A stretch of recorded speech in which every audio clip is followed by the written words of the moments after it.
Hello, everyone. Thanks so much for joining us today. I'm Sophia with Garden State Film Festival, and I am here with the winners of the movie music competition for Best Country Song, Night Skies. It is composed for the short film Dismissal Time. Here with us is Andre Joseph, the writer, director, and producer of the film Dismissal Time. And we did have the Pooge, whose video just went away, unfortunately. Hopefully he comes back, but he was the composer and performer for Night Skies. Hopefully we get Pooge back. Yeah, Andre, how you doing? Yes. I'm doing well today. How you doing? Hi. I'm doing well. I'm doing well. Sorry, there's a bit of a lag, so sorry if I'm gonna step on any of your words, but we'll try to hang in on this. So, can you start by telling us a little bit about Night Skies, which is the music on your film? Yeah, so Night Skies came about because with my film Dismissal Time, it's loosely based on true events that happened to me when I was in high school. I was a subject of a situation where I was cyberbullied over my race, which was a result of a girl that I liked that wasn't of my race.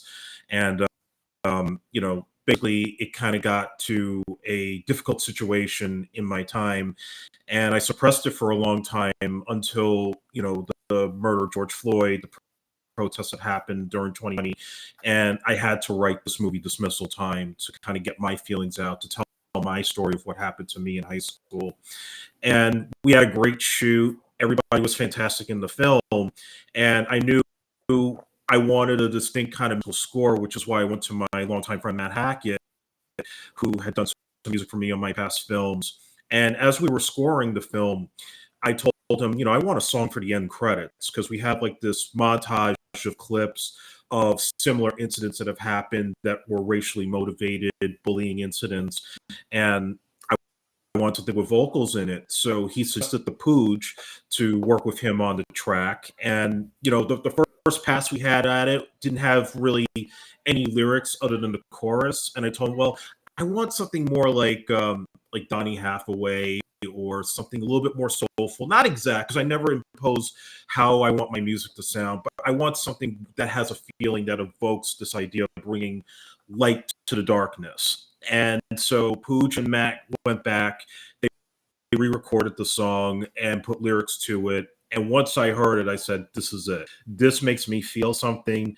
This gives the right effect that the movie needs to punctuate the points that I want to have come across. And I think they did an amazing job. And, I have to thank the Garden State Film Festival for this honor, because it was unexpected, but also for these guys who put in the hard work into this track. It really did make a big difference in our film. Wow. Andre, thank you so much. And what a tragic story that you had to go through in your life. But thank you to film for people being able to tell their stories. That's what I love about film. So I really would love to see Dismissal Time. But so the Pooge, how do you feel about being on Dismissal Time? How did you feel when Matt Hackett came to you wanting to put you on this? Like, tell me about your experience. I definitely had a great deal of situations like this growing up as a kid, because I'd moved around a lot and went to a lot of different public schools. Though when I went, it was early 90s, so it was a different kind of situation. But it was very easily for me to have a super visceral connection with the subject matter, and also like that Andre's trying to sort of bring this new sort of shape of it to light and sort of like dispel all of it that's happening. And the way that it's the film is done, the way that like the administration, the teachers, everybody's all kind of together, is exactly what I experienced. It was really easy to connect with that. And I've been working with Matt Hackett for many years, so that was really easy too. The only difficult thing was, like, I think that the point of making a movie like this and talking about these sort of things is to change it for the better. So it was kind of difficult to try and make it not overly depressing or angry or anything like that. But Andre gave really good direction, and I think it came out really great, especially for the time period and all that. Wow. So how long did it take you guys? Because I know that you had one crack at it and it wasn't exactly there, so you had to go back and re-record it. How long did the process take to write Night Skies? I guess, I mean, it was we're going back and forth over the internet, so it was probably, I think, like, what was it, like 3 weeks until I feel like it was done-ish, maybe. But Yeah, also, roughly 3 4 weeks.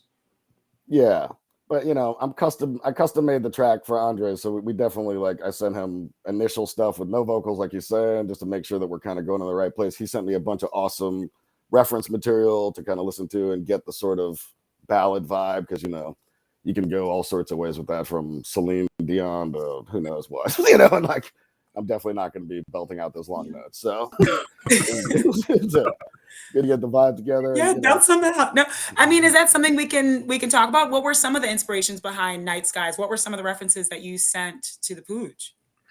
There's a few that stood out. There was Black Butterfly by Denise Williams, which anytime I feel kind of down, that's something I always listen to. There were a number of Donny Hathaway songs, and I'm trying to think now. I know there were a few that I had sent him. But yeah, a lot of like 70s and 80s ballads, and I didn't want it to be mushy. I didn't want like the big 80s power ballad kind of deal. This wasn't Breakfast Club, but I definitely wanted something that was going to punctuate and also fit the tone of the movie, because we try to be too preachy about it. My whole approach to it was, this is not a Lifetime made for TV movie. Like, this was supposed to be kind of gritty and raw in my view, because that's the feeling that I had when I went through my situation, and I evoked that through the actors' performances and through the cinematography.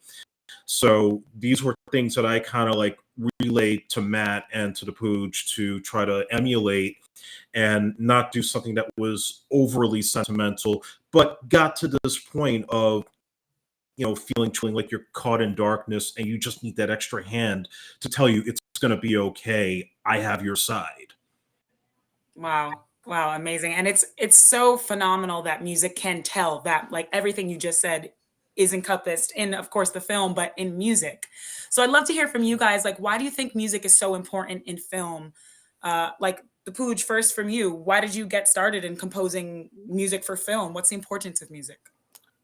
Oh, it really make or breaks everything for me so far as television and movies go. I can't even watch TV shows with bad soundtracks. It makes me upset. It's such a long lineage of scoring stuff too, that like I have a real obsession with Bernard Herrmann, who worked a lot with Hitchcock and Orson Welles, and I've remixed a bunch of his original soundtracks. And like he basically started off suspense and that whole drama and everything, but now we've gone to a whole new different ways. But I mean, so far as I'm sure Andre will chime in on this, but like so far as filmmaking goes, I feel like the soundtrack, the sound design of things will totally make or break your scene or your movie or whatever's going on. Absolutely. Andre, you want to chime in on that? Absolutely. He's 100% correct. And for me, like, I started as editing my own films when I was a lot younger, and watching old episodes of Miami Vice or New York Undercover, and the way that they use pop music to be the undertone of like a dramatic scene or something that was like kind of romantic. Those were things I was always trying to like do with my work, was to find the right songs or the right film scores to add that I thought would actually elevate what I had on the screen for whatever limited resource that I was working with. And certainly music can take you back to a certain time. It could evoke feelings and emotions that sometimes maybe don't come across through the performances. And more importantly, it may even tell you something that's happening on screen that maybe the actors don't know when they're on screen, but the audience kind of going on when there's tension, when there's something terrible happen. So those things are certainly important in any film that you do. Absolutely. And how does it feel for you guys to win the best country songs in the movie music competition category? Were you expecting this? Like, how are we feeling? I totally was expecting it. I knew the whole time we were going to win. When Andre had me do the second revision, I go, "We're going to win, okay, buddy? This is a winning track right now, and we're a winning team." Manifesting at its finest. Mm-hmm. Are you serious, or did Yeah, you I really gotta not admit, expect I to win? was. We're serious? We really knew we were I going was to win? surprised. Oh, no. Yeah, I was super surprised. I mean, I I think certainly it's didn't know it was awesome. going to be country. Right. I was born in Nashville, Tennessee, so I could be considered a country artist depending on, your definition of that. Well, it's interesting because I was never a huge fan of country music, but I know that country has so many different stages. Like country 30 years ago is not the same as, I guess, country now. So, like you guys are saying, do you, like the Pooch, do you consider yourself like a country artist, even though some people might? Do you? I guess more than a techno artist, but not really because I don't intentionally Uh-huh. do it. But I mean, I play in a blues rock band, and blues and country are kind of sort of have similar vibes to them. Right. There's a lot of country artists that I really respect and love. I'm not like, I don't know. I Yeah. don't own a Stetson hat and I don't have cowboy boots, but Yeah. I'm So down to go to the you're not a country hoedown, and artist. I can do the square dancing and stuff, but like that's pretty much where it ends. Yeah. But Unfortunately. without cowboy boots, no. You're right. So Andre, you were not expecting this. You didn't expect to win Best Country Song, but yeah, how does it feel to win? I'm still happy regardless. And look, I mean, I'm not even biased to the country. Willie Nelson, Alabama, Lionel Richie recorded a country album. So, I have no qualms about it. I even tried to do a Western, which I hope to do one day, would have some of those elements in there.